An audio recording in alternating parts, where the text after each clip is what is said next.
Now, if you have been around my channel for any length of time, you know that I traditionally stick to fantasy and science fiction, and I mostly play RPGs, MMORPGs, tabletop games.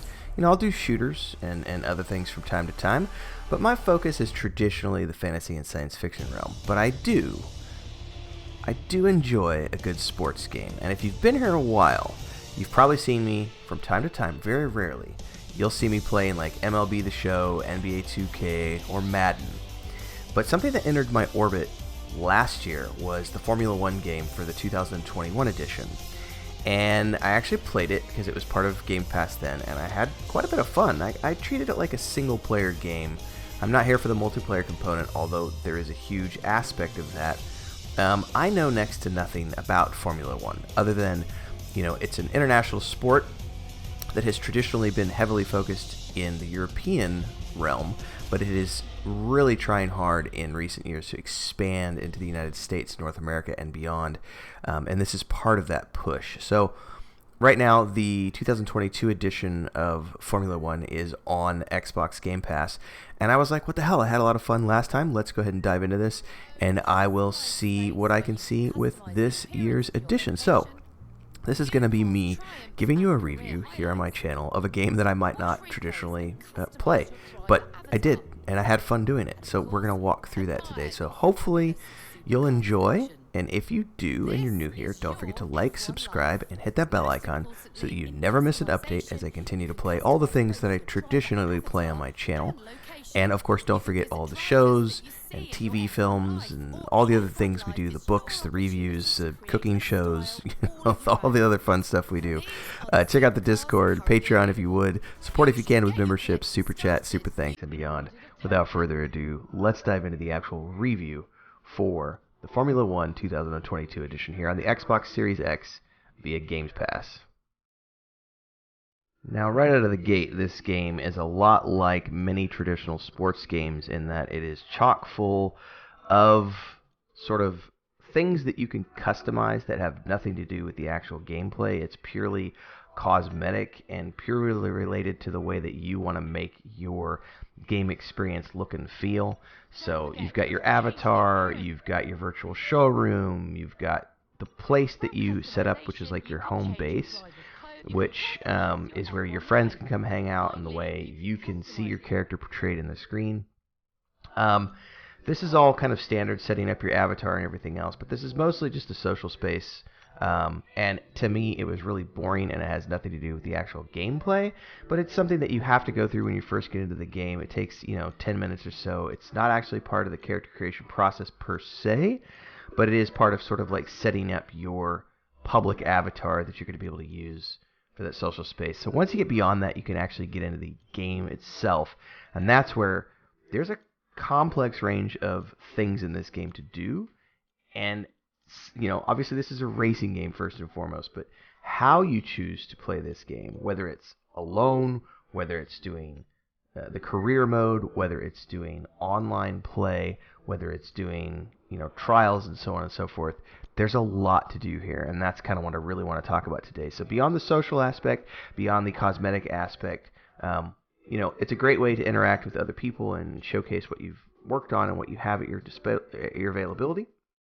But the player car liveries and badges and driver profile and stuff, this is just sort of, it's the fluff. It's the icing on the cake. The customizing of your place with all the furniture and everything else. I mean, it's fun and quirky, but, it's mostly a bunch of, locked items and color schemes and things that you can set up after you've played the game a lot or you've, spent some time in the cash shop. So without further ado, let's go ahead and get into the actual game here beyond F1 Life. So you've got career mode, which is what I prefer.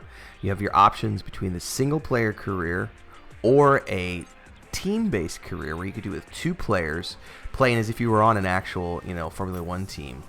And from there you could choose your career type as a driver or setting up your own team, and you could choose to either skip directly to Formula 1 or you can start in Formula 2 as if you were working your way up from the ground level. Now, you're not going to play through the entirety of the Formula 2 season.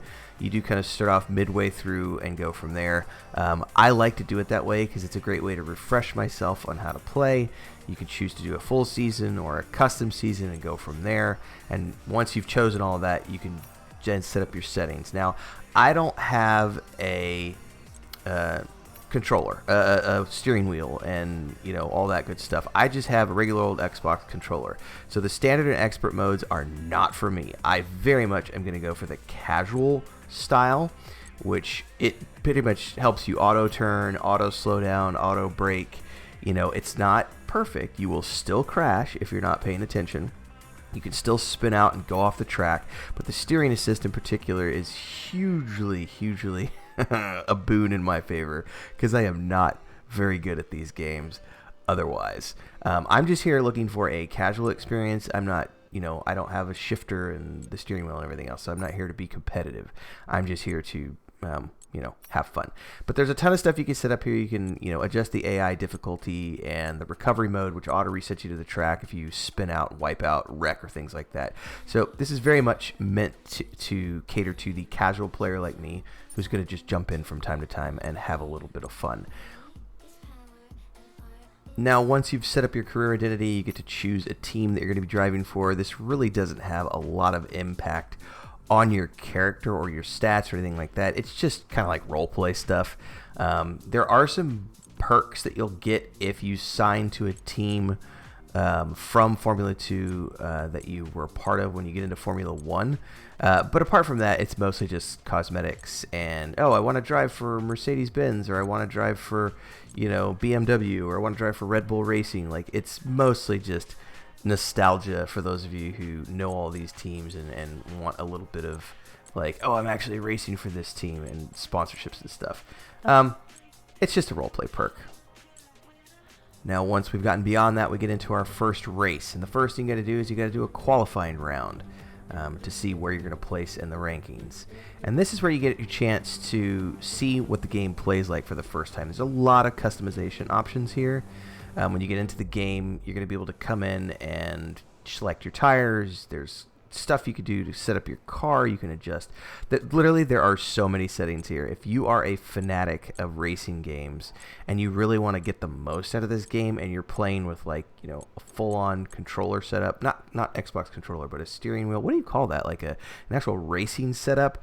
You can come in here and do all sorts of stuff. You can customize the way your car runs. You can customize the tires and everything else. Then when you get into the actual game later on, there's ways that you can further customize your car if you really want to. Now, I just choose whatever presets they've given me because, again, I'm playing on casual mode, and for someone like me, it was really easy to just, you literally can skip all of this and hit that X button and go straight to track and not have to deal with any of this car setup whatsoever, and just get into playing the game.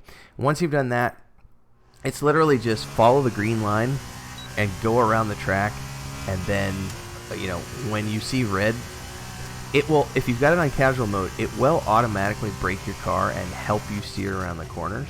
You still have to turn the stick, obviously, but it will guide you to be like, dude, you need to slow down here. And you can see as I'm driving, I'm not very good. But because I've got the auto assist on and I'm playing in casual mode, it's fairly easy to just, slow down here. And even if you're not paying attention to slowing down, the auto assist will slow you down. But you can still wipe out. I don't remember if I show it in one of these sessions, but I do totally wipe out a couple of times, and I have to reset on the track because you can still overshoot if you're not paying attention. But this is mostly it. You just drive around. This is just a qualifying round. But when you get into the actual racing of the game, that's when things get really interesting, because I've done, the way I play is I choose very casual. So even when I come in and do the actual race, let's go show that actually. So now that we're here in the actual race, you notice that I only have it set to 5 laps, and that's because I have no desire to sit here for 45 minutes to an hour and play the full race with the 20, 30, 40, whatever laps there are that you would go through, and the pit stops and the tire changes and the fuel management and all that other stuff. I'm off the track. But if you like that kind of stuff, you can go into the settings and you can configure it so where you're playing the full qualifiers, the full race, and you can sit here and you can spend an hour and a half, 2 hours for each event that you're going to do, and you can deal with the full pit stop experience, the tire management, the fuel management, and all that other stuff. This game is really, really good at letting you get out of it exactly what you want out of it, which is one of the reasons why I wanted to review it on my channel, because I was like, there are very few games out there, I feel, in the modern era that truly let you control it in this level to where you can fine-tune it down to the last little detail and say, I want only to see these things, or I want the full Monty. What do you want? How much are you willing to get into this game? What do you want out of it? But what about multiplayer, Tim? Isn't multiplayer a big part of this game? It is.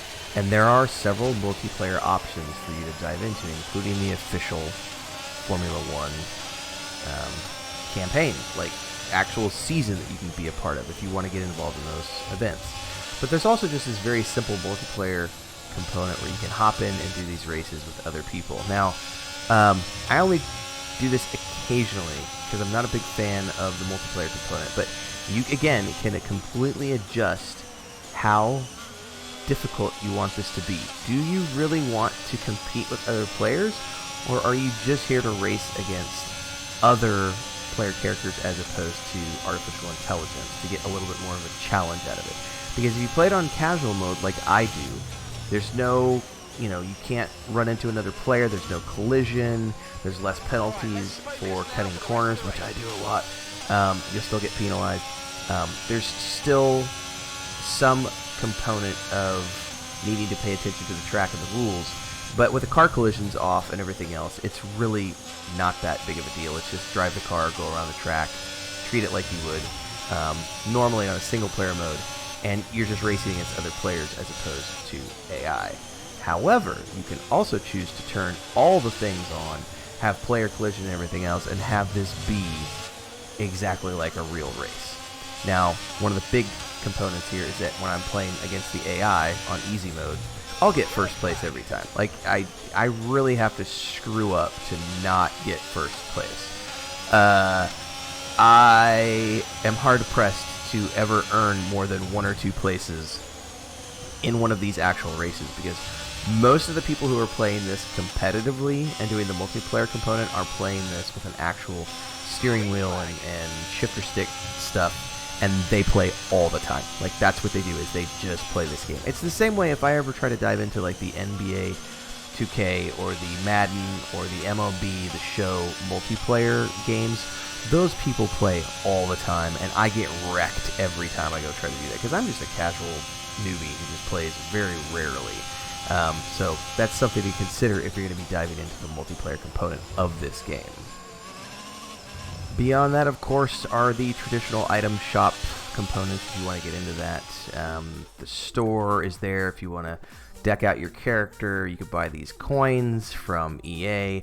This is for the people who truly want to get into this game. I'm not there to do that, so this doesn't really have any effect on me. The Champions content bundle is a good example of that. So if you really are into this game, this is where you're going to be spending some additional coin for cosmetics and things of that nature. But, it's completely optional. You don't have to do this to get into the game. So at the end of the day, is this game worth it? I do think it is. I have a lot of fun playing these games, but on a single-player, casual basis. I do not get into this game as a hardcore competitive player.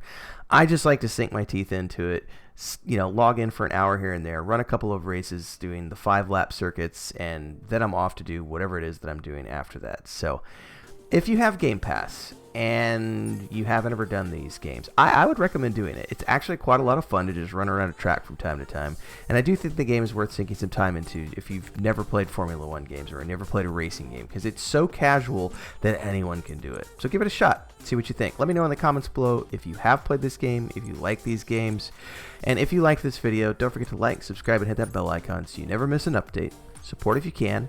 You can do memberships here on the channel, get private videos and stuff like that. We do super chats, which are one-off donations. You can also do super thanks on live streams. We also have a Patreon page. There is a Discord. And hopefully I'll see you in the next episode here on my channel. So until then, stay safe and happy gaming, everybody.